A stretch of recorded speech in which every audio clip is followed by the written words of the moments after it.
ওয়াকফ বিরোধিতার তাণ্ডবে মুর্শিদাবাদের ক্ষতিগ্রস্তদের দেখতে গেলেন সুকান্ত মজুমদার। সোমবার সকালে বালুরঘাট থেকে রওনা দেন তিনি।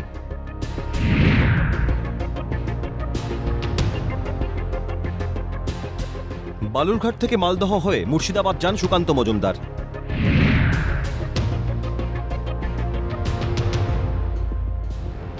মুর্শিদাবাদের শামসেরগঞ্জের ডাকবাংলো এলাকায় যান বিজেপি রাজ্য সভাপতি। সেখান থেকে রতনপুর পরিদর্শন করেন, কথা বলেন মানুষজনের সঙ্গে। রাজ্যপালের কাছে গেছিলাম বা ডিজির কাছে গেছিলাম, প্রত্যেকেরই একই দাবি ছিল এলাকায় স্থায়ী বিএসএফ ক্যাম্প দরকার। আমি রাজ্য সরকারকে অনুরোধ করব যে এই ঘটনার সেন্সিটিভিটি অর্থাৎ সংবেদনশীলতাকে মাথায় রেখে রাজ্য পুলিশের উপর সাধারণ মানুষের কোনো বিশ্বাস নেই, কেউ বিশ্বাস করছে না। অতএব এখানে কেন্দ্রীয় বাহিনী অর্থাৎ বিএসএফের কমসে কম, কারণ বিএসএফের জুরিসডিকশনের মধ্যে পড়ে, তার স্থায়ী ক্যাম্প করার জন্য রাজ্য সরকার বা রাজ্যের হোম মন্ত্রণালয়, হোম ডিপার্টমেন্ট, কেন্দ্র সরকারের হোম ডিপার্টমেন্টের কাছে আবেদন করুক।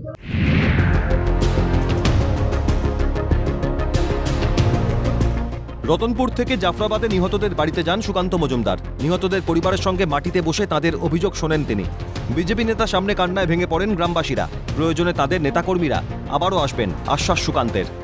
পুলিশের ভূমিকা ছিলই না, বলবো কি করে, কোনো ভূমিকাই নেই, ভূমিকাহীন পুলিশ, পুরো ভূমিকাহীন পুলিশ। এখন বিএসএফ আছে, এখন কেন্দ্রীয় বাহিনী আছে, চিন্তার কিচ্ছু নেই। আগামী দিনে প্রয়োজনে আমরা আবার আসবো। 10-12 বছর ধরে পড়াশুনো করে, মানে ক্লাস 1 থেকে 12 অবধি পড়াশুনো করে নোটস তৈরি করা, বই সমস্ত কিছু পুড়িয়ে দেওয়া হয়েছে। ভয়ঙ্কর পরিস্থিতি।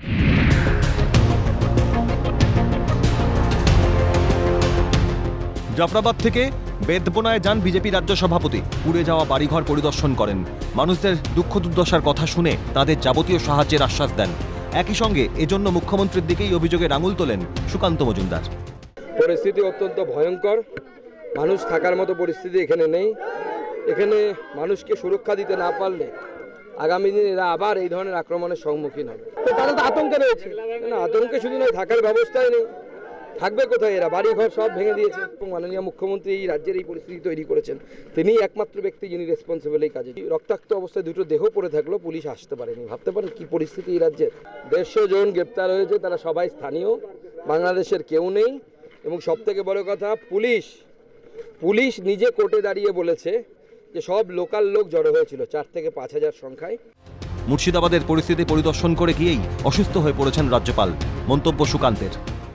এই দৃশ্য দেখে যাওয়ার পর রাজ্যপাল ঘুমোতে পারেননি। রাজ্যপাল এই দৃশ্য দেখে মমতা বন্দ্যোপাধ্যায়ের জন্য এটাতেই তিনি অসুস্থ হয়ে পড়েছেন, মানসিকভাবে বিপর্যস্ত হয়ে পড়েছিলেন মহামহিম রাজ্যপাল এখান থেকে ঘুরে যাওয়ার পর। সুকান্ত দিলেন আশ্বাস, কিন্তু সাধারণ মানুষের মন থেকে ভয় কাটল কি? বিএসএফ ক্যাম্পের দাবি যেন আরও জোরালো হলো এদিন। দক্ষিণ দিনাজপুর থেকে শঙ্কর কুমার রায়, মালদহ থেকে সোমক লাহিড়ী, মুর্শিদাবাদ থেকে শিবা সরকার এবং মইনুল ইসলামের রিপোর্ট, ক্যালকাটা নিউজ।